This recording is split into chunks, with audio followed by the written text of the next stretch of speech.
Frères et sœurs, bonjour, bonsoir, bonne fête de la solennité du très saint sacrement du corps et du sang du Christ. La liturgie du jour nous livre un trésor inépuisable où se cache et se dévoile la véritable source de l'espérance chrétienne, l'Eucharistie. Elle est à la fois la source, le centre et le sommet de toute vie chrétienne. Le texte nous présente cette dernière comme mémorial, sacrement de communion et d'unité, et comme voie d'accès à la vie éternelle. L'Église, dans son enseignement doctrinal, nous présente l'Eucharistie sous divers aspects. Dans un premier temps, c'est le repas du Seigneur. Telle est l'appellation utilisée par Paul dans sa lettre aux Corinthiens, l'une de ses plus vieux écrits, 56 après Jésus-Christ. C'est le mémorial de l'alliance de Dieu avec son peuple. C'est le mémorial de la mort et de la résurrection du Seigneur. Deuxième sens, c'est un Christ qui se rend présent à chaque époque, à chaque personne. Jésus se rend présent à chacun, à chacune de nous qui mange son corps et boit son sang. Les espèces à la messe deviennent vraiment corps et sang du Christ, permettant ainsi aux convives de participer à la vie divine.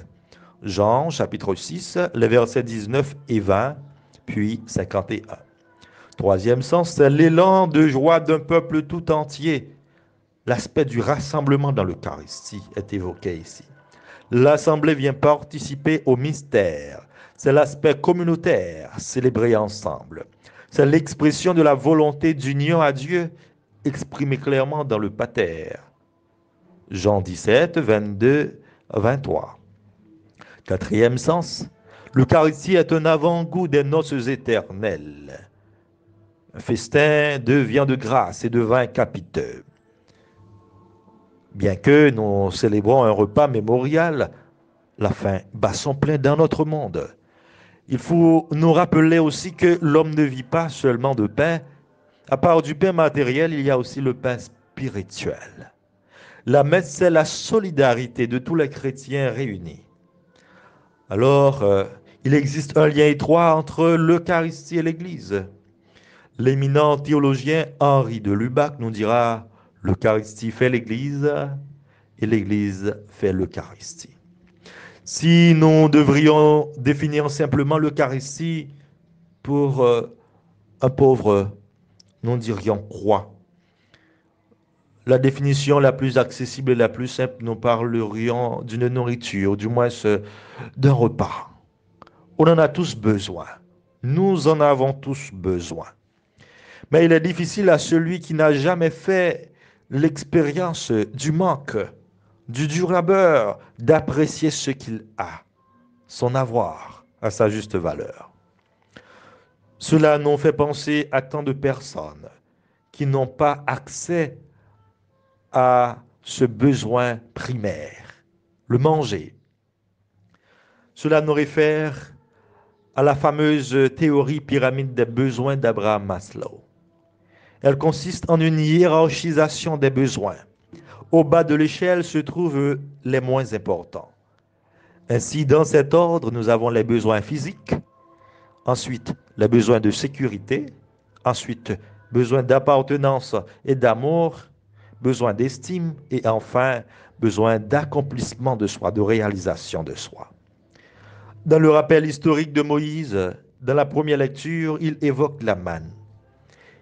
Il t'a fait passer par la pauvreté, il t'a fait sentir la faim, et il t'a donné à manger la manne.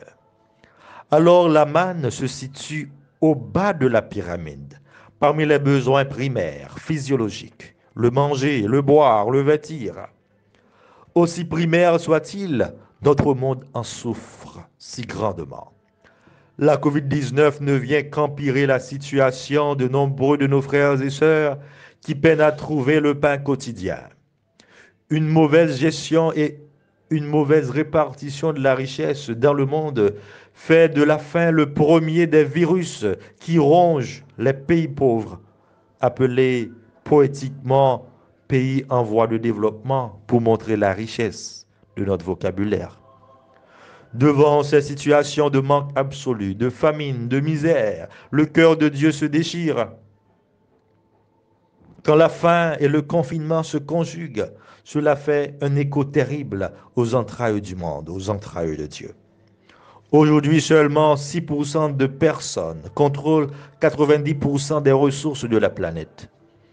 Alors que nous sommes ici frappés en Haïti de tous les maux, la politique, la misère, l'insécurité, l'instabilité et la Covid-19.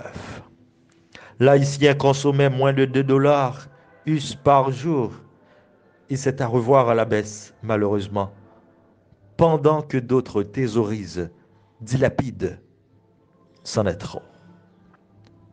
Moïse dit au peuple, cette nourriture que ni toi ni tes pères n'aviez connue, c'est pour que tu saches que l'homme ne vit pas seulement de pain. Il faut vite rappeler que cette manne donnée au désert fut la préfiguration de l'Eucharistie. Si la manne, pour sa part, se trouve au bas de la pyramide, au sommet se trouve la réalisation de ce roi, l'accomplissement de ce roi. Donc l'homme ne peut se réaliser vraiment qu'en Dieu. La réalisation de ce roi est en harmonie avec le bonheur parfait, la béatitude. En ce sens, ce que Jésus est venu nous offrir, l'Eucharistie, son corps, son sang, gage de la vie éternelle, véritable nourriture et boisson donnant accès à la vie éternelle, se situe au sommet de la pyramide pour nous réaliser. Moi, je suis le pain vivant qui est descendu du ciel, dit le Seigneur.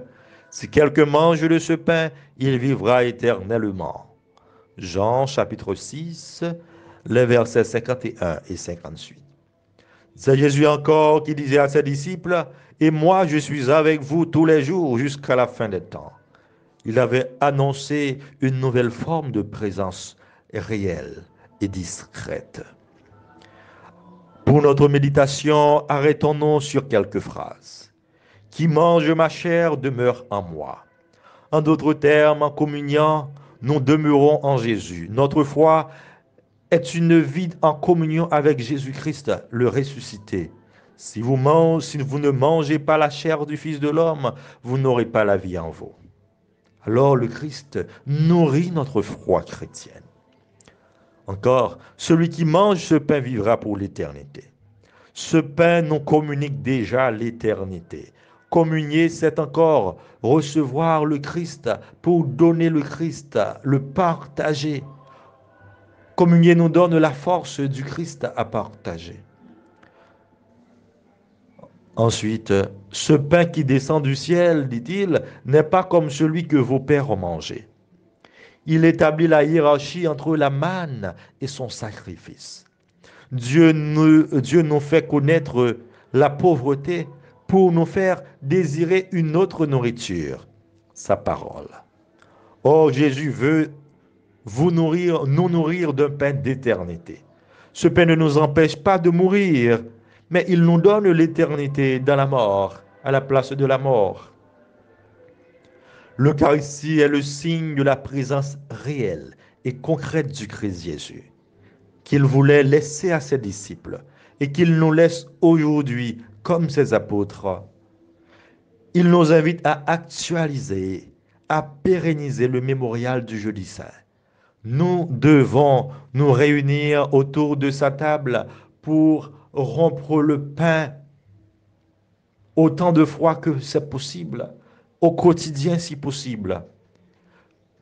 Le fait de rompre le pain est le signe qui a dessillé les yeux des disciples d'Emmaüs, qui est aussi capable de dessiller nos yeux face aux problèmes de nos frères et sœurs, face aux problèmes qui rongent le monde, face à la Covid-19.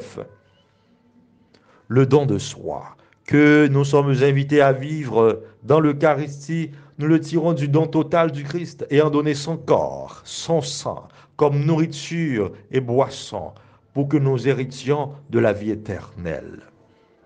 Ce don est le plus haut sommet, le summum de l'amour du Christ. L'Eucharistie signifie action de grâce, louange. Notre vie doit devenir ce que nous célébrons, louange à Dieu, action de grâce. Et nous-mêmes devons devenir ce que nous vivons, c'est-à-dire des personnes eucharistiques. Pape François, dans cette situation de déconfinement pour certains pays, alors que nous sommes encore confinés dans bien d'autres, nous dit, on ne peut s'en remettre totalement de la COVID-19, on ne peut se remettre totalement de la COVID-19 si nous ne pensons pas aux pauvres. En cette fête, cette solennité de l'Eucharistie, du Saint-Sacrement du corps et du sang du Christ, que nous sachions vivre dans la charité fraternelle et que nos dons servent à renforcer l'unité et la dignité qui sont constamment restaurées dans l'Eucharistie.